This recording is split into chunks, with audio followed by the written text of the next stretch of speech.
आगे बढ़े कुछ मजीद खबरें बुलेटिन का हिस्सा बनाएं। शाहपुर चाकर के नवाही गोट के मकीन पीने के साफ पानी को तरस गए।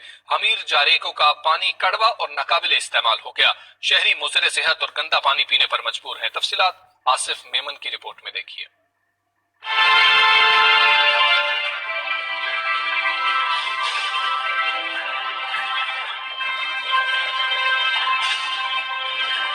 पीने का पानी इंतहाई बुनियादी जरूरत, मगर शाहपुर चाकर के गांव वालों की पहुंच से दूर। गांव के मकीन पानी की बूंद बूंद को तरस गए, मजबूर होकर गंदा पानी पीने लगे।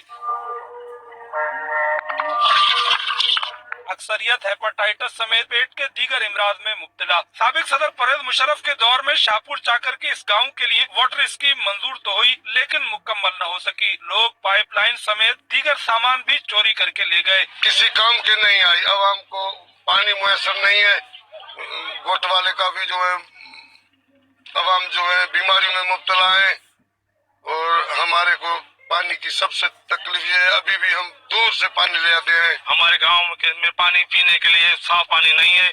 हमारे गांव में पानी हम शहर से 4 से 5 किलोमीटर दूर वहां से पीने के लिए अपना पानी फराहम करते हैं, लेके आते हैं। गांव के वासी कहते हैं हर इलेक्शन में पीपल्स पार्टी के उम्मीदवार कामयाब होते हैं, वादे करते हैं, लेकिन सहूलत कोई नहीं मिलती। उनका कहना है कि सिंध हुकूमत हमें कुछ न दे, बस साफ पानी का फिल्टर प्लांट ही लगा दे। कैमरामैन आतिफ अली के साथ आसिफ मेमन, 92 न्यूज, शाहपुर चाकर।